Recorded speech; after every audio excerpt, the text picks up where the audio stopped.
From Washington, this is the HPS Macrocast with Hamilton Place Strategies and Markets Policy Partners. Good morning. Welcome to the Macrocast. It's Tony Fratto in New York, John Fagan, Brendan Walsh from Markets Policy Partners in the D.C. area. And I hope you guys are staying safe and away from whatever trouble may be brewing in the nation's capital over the next few days. I'm happy to be out of town for a while. Yeah, D.C. is increasingly militarized. We were talking about that before you came on. Brendan has wisely decamped with his family to Florida. Oh, you are in Florida, Brendan? Yes. Yeah. We saw what was coming, and we decided we'll trade places. All the assholes from Florida came to D.C., and we came down here. Well, DC it definitely is looking like an armed camp, and it's we'll talk a little bit about what's happening on on impeachment and inaugural later in the show. But we got some news this week. Last night we got the Biden plan. We have some Fed speak earlier this week too, and data. We're going to get into all of this stuff. But let's start with the Biden plan. $1.9 billion.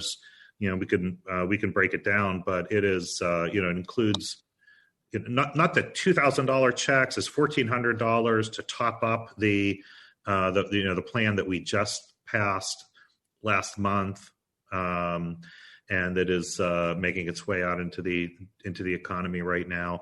We've all been pulling for some kind of additional stimulus. I say pulling for, just recognizing that the economy needed some boost. To me, like, this is still coming pretty late, but it's coming pretty big. So it's got checks, it's got a whole range of different levels of support, state and local. It's got a big emphasis on hospitals and health and vaccine distribution.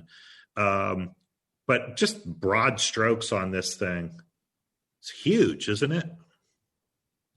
Yeah, it's a lot bigger than the initial sense was that the incoming Biden administration was going to maybe put out an initial stimulus bill that was relatively smaller, would create that top up from 600 in individual checks to 2,000 and have a few other bells and whistles in it, but be relatively constrained in an effort to get bipartisan support. There was even talk that they might have elements in the plan that would specifically designed to attract Republican support, maybe even some nod to a limit of corporate liability. But they decided to go big and go big early. And this is just also, it's worth noting right at the top that this is just part one. Right.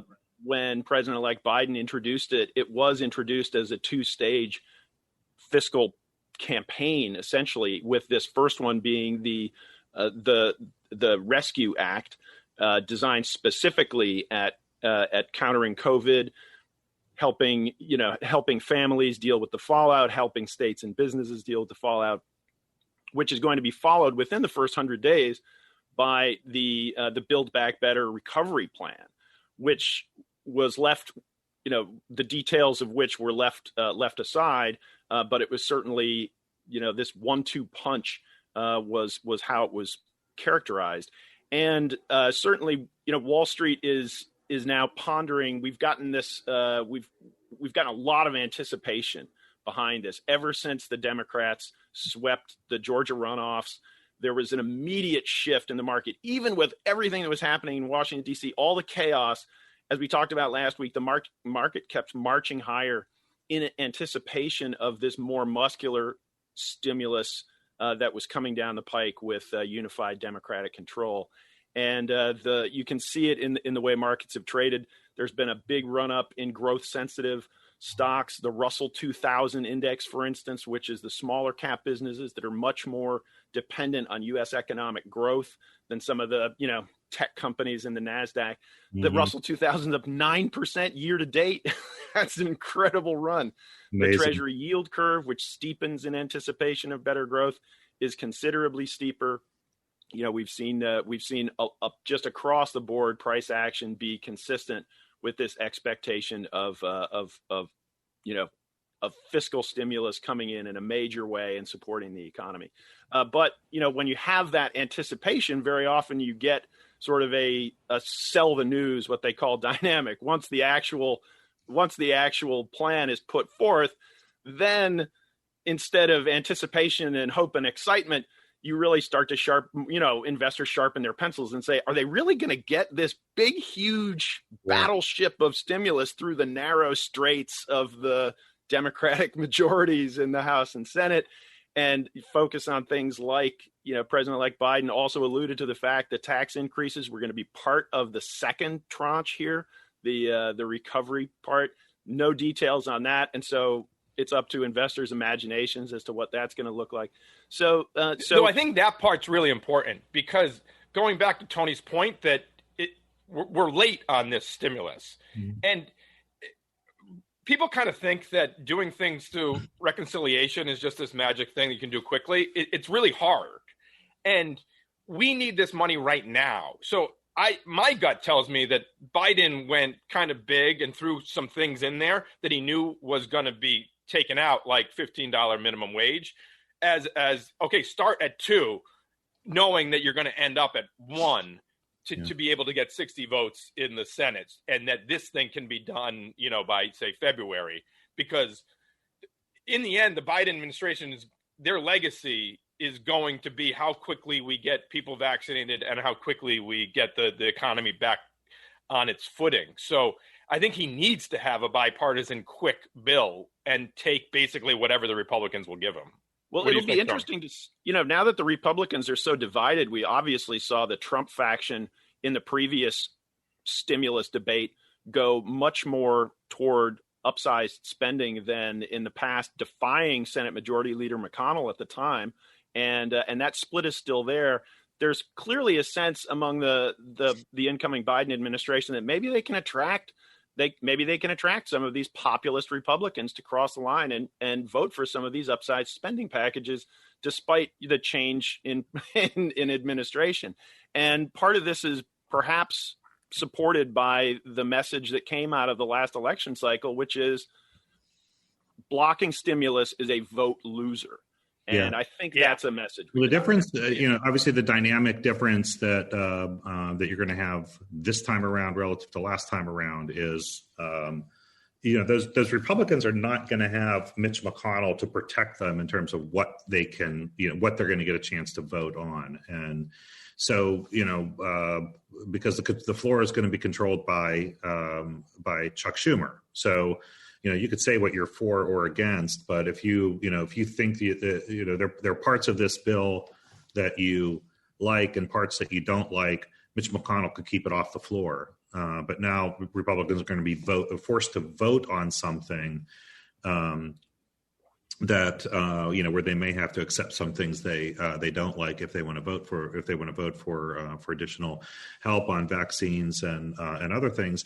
And I don't know about the populist guys who were for checks like Hawley, and there's other than Ted Cruz, I don't know who is less popular in the Senate caucus right now than Josh Hawley. So I don't expect them to carry the day.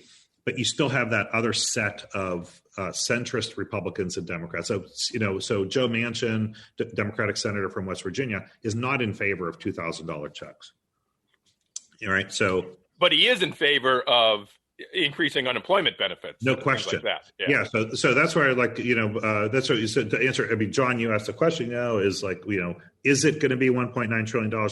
The answer is definitively no. It's not going to be $1.9 trillion. It's going to be something less than $1.9 trillion. And I think it's largely going to be decided by this, the handful of centrist Democrats and Republicans in the Senate, and probably less the Josh Hawleys than the Romneys, Murkowski, Collins group, Rob Portman, and then Joe Manchin and, maybe a Mark Warner and Joe Tester. That group of, sort of more centrist Democrats and Republicans, they are going to decide whether there's going to be votes for this or not. They can pretty. And I think that debate isn't whether isn't a yes or no, whether we need it or we don't need it. It's where should we direct it more than whether we should have any stimulus. And on the $2,000 check, like Joe Manchin, I agree with his point. Most people didn't lose their jobs, and actually your savings went up because you're not allowed to leave your house. So I would much rather have that money be spent at the state and local level and taking the unemployment checks up from 300 back to 600. That was proven to be amazingly effective. And what about the reconciliation question? As you said, Brendan, reconciliation is a lot more complex than it's. Wall Street thinks it's a magic thing where you can do whatever you want, and the reality is you can only do it once in every fiscal year, and it's part of a budget negotiation, and it just takes a long time. Well, the perfect example was Obamacare. They actually had 60 votes, and it still took forever to get that thing done. Now there is a chance. Look, they could do it twice this year if they. So they could do once in the beginning and once at the end. Yeah, but again, going through, we need this money right now. We're doing a terrible job of vaccinating people. Like we need the money tomorrow. Well, hopefully, look. I mean, this to me, it's still the biggest question is on execution, on on preventing the disease, on distribution of the vaccines, on some of this money and some of the money from previous CARES Act and support was to help schools to be able to do a better job. I mean, there's some basic functional things. Some of it just has to do with leadership, and some has to do structurally with how states are designing their distribution programs and how schools are getting better at being able to have kids in school. Yep. So that parents can work, and there are certain things here that a little bit of leadership will actually have a pretty big economic impact because it'll speed the return to normal economic activity, and I think we can get there. Look, we definitely need another plan. I mean, we should not forget that there are still what's the number between 10 11 million Americans still out of work. Yeah. And the last jobs number showed us that we lost, I think it was 50 or 60,000 at the state and local level. And that's teachers and that's cops and that's firefighters. I mean, that's who works at the state and local level, Yeah. I mean, these are, and like they're, jobs are jobs. I don't know why people feel like it should make a difference, right? Those are jobs. Yeah. And those are people who are going to constrain their economic activity when they're laid off. So right. Why those people weren't laid off because New York does a crappy job on their budget. This is because of COVID. Yeah, exactly. And you don't want to bail, whatever. Yeah, and it may be true that Illinois has not sufficiently, in fact, it is true that have not sufficiently, filled their pension plans and, lots of things that they haven't done. And it's very easy. You put it in the bill that you can't top off your pension plan with. Yeah, whatever, right? But the point is, like, you have to explain to me how, forcing companies to lay off workers and people to go on unemployment, how that makes things better. It doesn't make things better. One thing you mentioned, which I'd love to ask you guys about, and you may even have some sense of the quantities on it. But we talked about the $2,000 checks, and that a lot of people took the previous checks and put it into savings. And we know that's true. We've seen savings increase. And even the banks, Bank of America, JP Morgan, they gave statistics too that basically 50% of that money with their clients went to savings. Is that some hidden stimulus in the future? When you're allowed to go out and spend it. Yeah. Yeah, I mean, like if things are in something like normal this summer, we still have that. I think of that as sort of like leftover stimulus. We put some stimulus in the bank that we know that we're spenders, right? We are by nature. You're 100% right. You either saved it or you actually paid down like credit card debt. But either way, that gives you spending power when things become quote unquote normal. Yeah, and I can't help thinking that we're gonna see that. We certainly got some commentary to that effect from some Fed speakers. We can talk about that in a minute. But there's some issues around that kind of. Why don't we take a break here and come back? We're going to have a lot of time to talk about the progress on the Biden plan and how Republicans react to it, how Democrats react to it, and what the legislation looks at. So I know in the ensuing weeks of the Macrocast, we'll go deeper into elements of it and what the prognosis is for legislative action. But yeah, let's come back. Let's talk about the Fed. Let's talk about the economy, what we're seeing with data. You're listening to the Macrocast.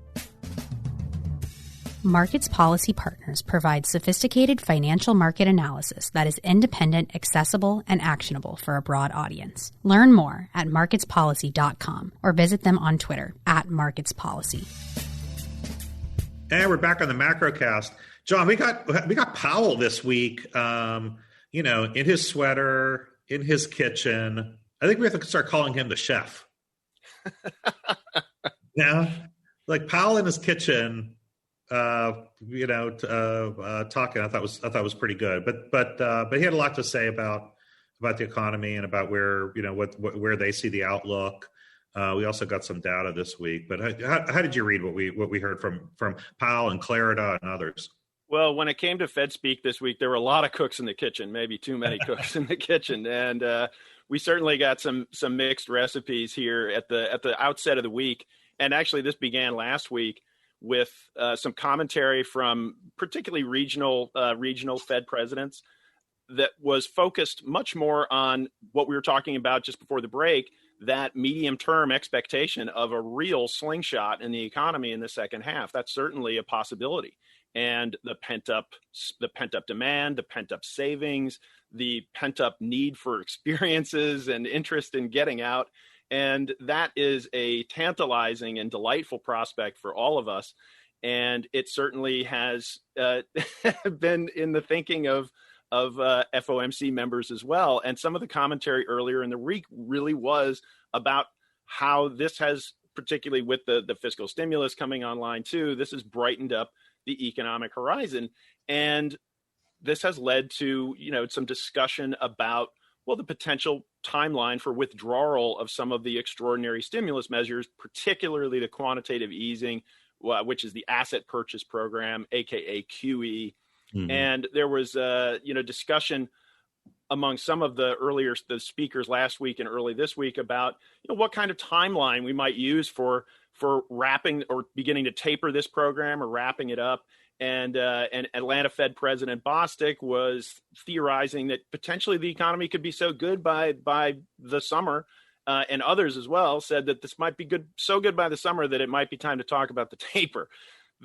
This was then a discussion, an element of discussion that began to be reacted to in subsequent Fed speak, and other speakers like Vice Chair Clarida, and very notably Governor Brainerd, and yesterday Fed Chair Powell, hammering home the fact that it is too early to talk about this. Anybody that flashes back to the taper tantrum in 2013, when then Chair Bernanke started talking about the taper and markets flipped out and priced in the whole taper and tightened financial conditions prematurely, a lot would argue, just by virtue of Bernanke mentioning that he was thinking about it.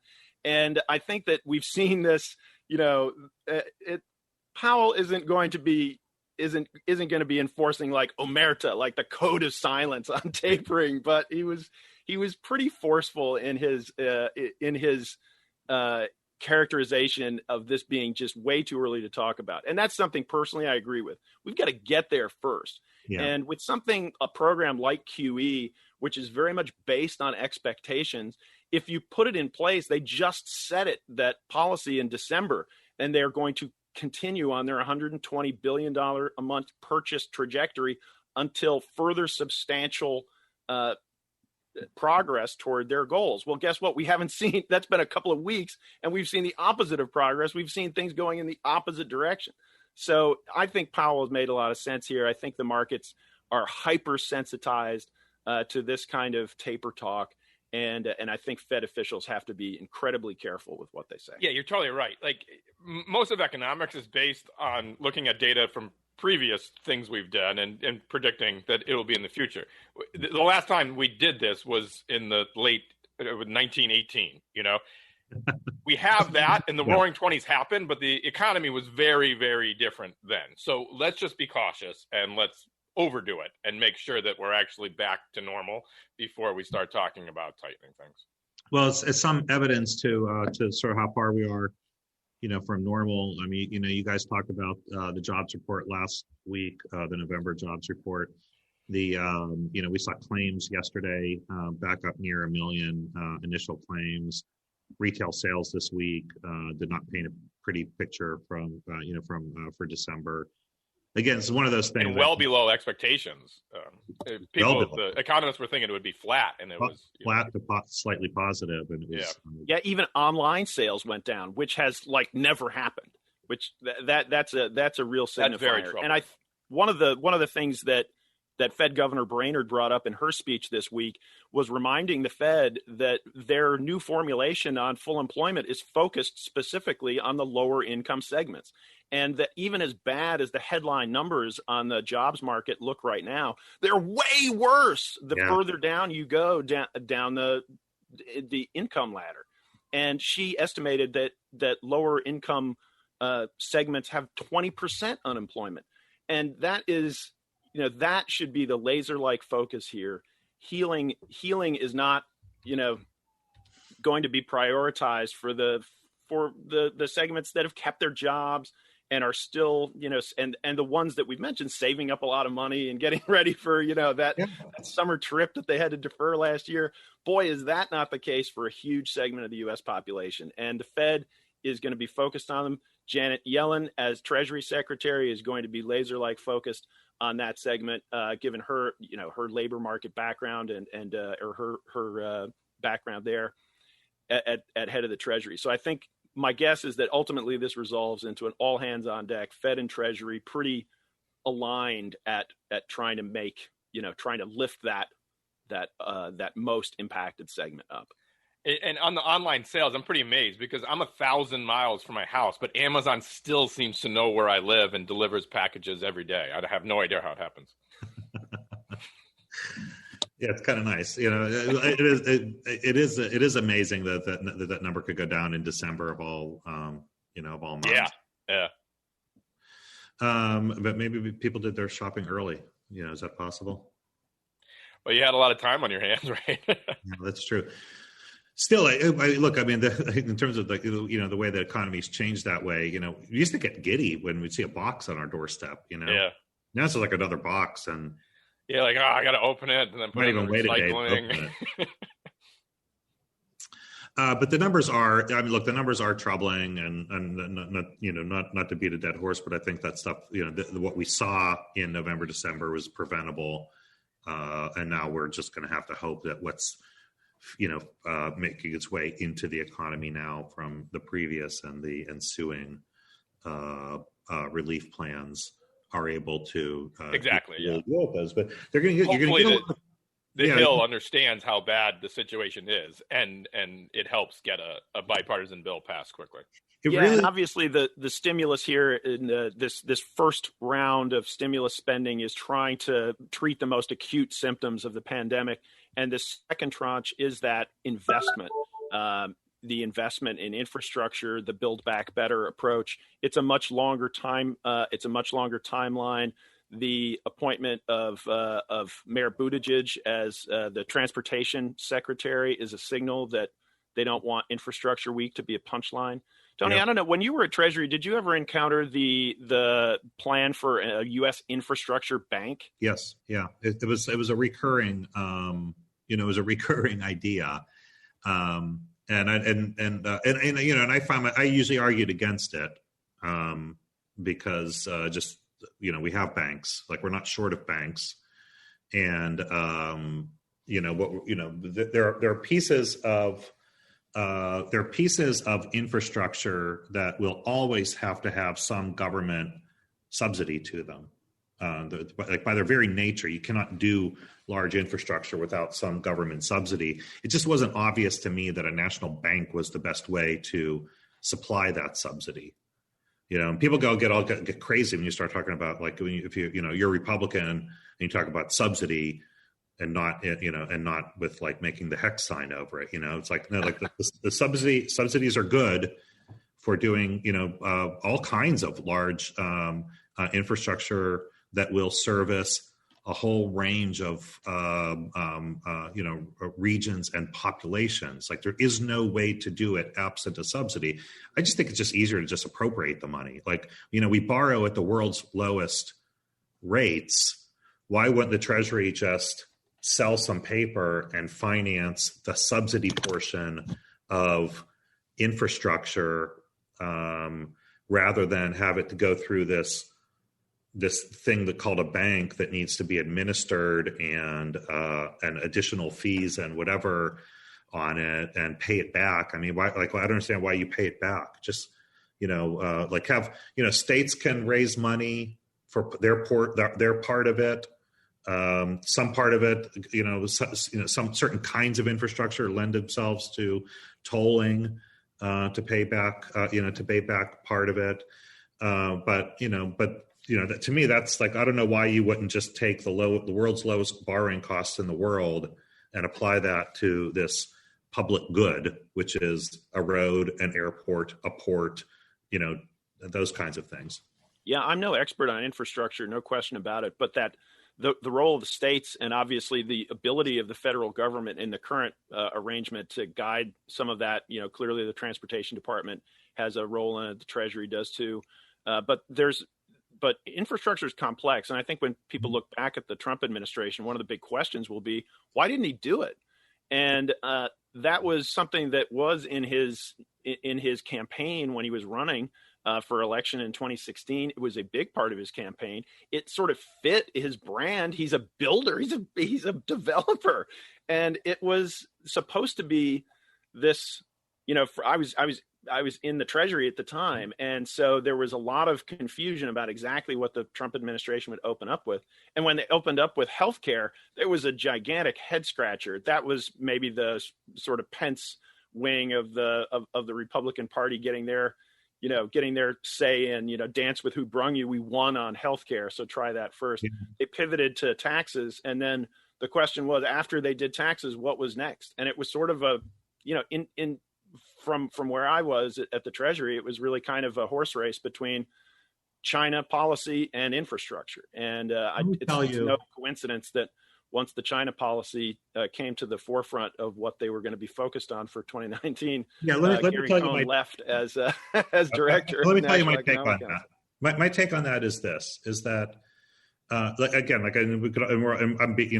we're all bewildered by it, but I mean, we probably shouldn't be, given the fact that Trump really never had any interest in legislating and doesn't know how to do it, doesn't have the first instinct on how to actually do legislating. And I think if the best histories of the Trump administration policy as reflected by legislation will conclude that Mitch McConnell was president of the United States, not Donald J. Trump. So there was not a single piece of legislation that passed that Mitch McConnell did not want passed, and in a way that he wanted it passed. And so Mitch McConnell has never been a strong supporter of infrastructure spending and always wanted it paid for, and that's why you never saw it. And the Trump administration was incapable of overriding. So that if you think of the big legislative wins of the Trump administration, they were all things that the Republicans wanted, tax cuts, some of the health issues. There isn't, you could say criminal justice reform, but Mitch McConnell is actually in favor of criminal justice reform. So that bill was something that he wanted, and it got done. So it is really, really hard to find a thing that was passed that was not a Mitch McConnell priority. And now the other things that the Trump administration did that reflect Trump were the things that they could do by executive action. Regulations, immigration. The trade deal was a fait accompli, but Mitch McConnell had Grassley and others working very closely with the negotiating team to make sure that things like NAFTA didn't go very far off the rails. It definitely reflects some of the Navarro, Lighthizer, Trump instincts on trade. It was actually, it's something that tends to restrict trade rather than liberalize trade. But it's not a huge, thing for the Republican caucus. So Mitch McConnell was president of the United States from a legislative perspective. There's, judges. Those are all Mitch's judges, every one of them. And his one of his last acts here as Senate Majority Leader, at least for this round, will be to defer the impeachment trial into put it right into new incoming Senate Majority Leader Schumer's lap. Yeah. Exactly. So what's your take on this delicate dance between getting stimulus through and the impeachment trial?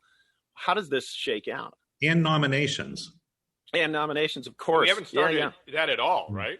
No, and they need to move very quickly. I mean, I don't think we have I really don't think we have a functioning government right now. No. Who is in charge? Nobody. Everyone's left. Right? Yeah. If you get a call from the president, and you're one of the agencies and departments, and they say the president wants to talk to you, and he's got some instruction for you to do something. Do you actually do it? Or do you go check with the vice president's office and make sure that you really ought to do this, right? That sounds like crazy, but this is the government we have right now and for the next 6 days. This is dangerous. Our adversaries know this, that it's not functioning. The most grown-up language coming out of the White House right now is coming from the vice president talking about, the transfer and inauguration and things like that. So, and we have whole departments emptying themselves of people, and including the White House itself. So we need very quickly to get these guys who have been nominated. We're going to get, I think, 4 nomination hearings on Tuesday. We need them confirmed on the floor as quickly as possible so that there aren't gaps, especially at, DHS, Treasury, DOD, State Department. Like, we need these people in very, very quickly. We need the AG very quickly, and to prevent gaps in the national security umbrella and the economic security umbrella. So that's a big thing. Impeachment is going to get in the way of that. They're talking to the parliamentarian about, possibilities of, going half days, mornings for legislative business and nominations, afternoons for impeachment trial. I don't know. I think I should put the impeachment trial, go evenings on the impeachment trial, put it in prime time. Though on the impeachment, when it goes to the Senate, it's actually a trial. And we don't have all the details of what happened on January 6th. I think we should let the FBI finish its investigation and then actually present what happened, because everything I'm hearing, it's a lot worse than what we know. I think that's fair. I would say the only problem with that is that already there are Republicans who are excusing away and rationalizing what the president said or did. And as you get further away, day by day, further away from the event itself, the heat goes away. Yeah. And, people get distracted by other things and change the subject. And it's, so I think it's already an uphill battle to get 17 Republicans, the necessary 17 Republicans to get to 2/3 majority and convict. Maybe it's 18. You could probably get 7 now. What's that? You could probably get maybe 7 now. Yeah, I think it's closer to 7 than 17. Yeah. So I think they're, so I think that's that's sort of a dynamic they're fighting. Sooner, later we're going to learn more. Sooner there's more heat and emotion to keep the pressure on to try to convince some Republicans to come over and do it. It's a different trial. It will be a different trial than what we've seen in the past because he will not technically be the president of the United States anymore. Congress gets to make its own rules on these things, but you likely will not see the Chief Justice, John Roberts, officiating because he officiates impeachments of the president. Oh, fascinating. Yeah, it really is fascinating. That people think impeachments are of the president. You can impeach any federal, any executive official, any executive or judiciary. So, judges can be impeached and have been, and executive branch officials. If you're a secretary of DHS, you can be impeached. So therefore, executive positions and judicial positions. Doesn't apply to Congress. Congress polices its own body, but you would not have the the Chief Justice managing that. It'll be a different proceeding. Who will oversee it? It's an open question. Presumably, you would have probably the president pro tem of the Senate, sitting in the chair in that case. Wow. Yeah, so it'll be wild. We'll see. We'll see how this plays out. They're gonna, that's competing for a lot of floor time, and those are all three of those, nominations, impeachment, and getting this legislation moving are all very, very high priorities for the incoming Biden administration and the now governing Democrat majority. So. I think it's a Jenga puzzle, for a while. Yep. All right, guys. We have inaugural next week. We have we're going to have these hearings. One thing we should look forward to. I'm looking forward to is the Yellen hearing. And even though she's a known quantity, I wanted to get her hearing and have it go quickly. It's going to be interesting for her. She's got she has always been in the position of going up and testifying and talking about the macroeconomy and defending the decisions that the Federal Reserve has made and that the FOMC has made.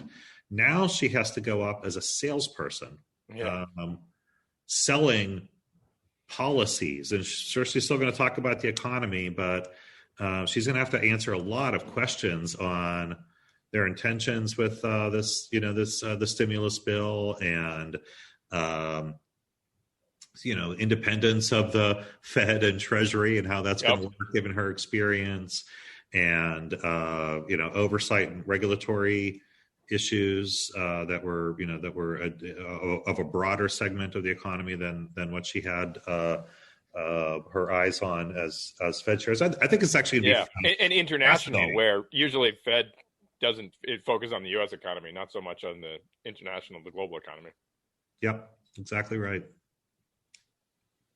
So it's going to be fun to watch. I'll be watching it and see how she does.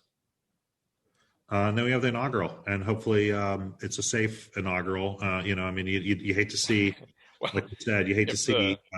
You hate to see it as an armed camp, but we hope that it gets carried off safely, and I hope that there are a lot of Republicans officials who attend the inauguration and give witness to Biden being sworn in. Yes, our producer Mariel lives right there in the middle of it, and basically it looks like Baghdad, the green zone in Baghdad, right? Unfortunately. Yeah, and that's the thing. The 50 state capitals are not nearly as well fortified, and that FBI warning was that the protests spread out, and so hopefully everything will pass without incident. But it's it's obviously a testing time. Absolutely. Well, let's all try to stay safe, Mario, especially if you're in the hot zone. Stay safe. All my friends in DC and in state capitals around the country, stay home and watch on TV if you can, and enjoy also the very long, the long holiday weekend, Martin Luther King Day on Monday as well. So stay safe. We'll join you next Friday on the Macrocast. Thank you for listening to the HPS Macrocast. Please remember to subscribe, rate, and share.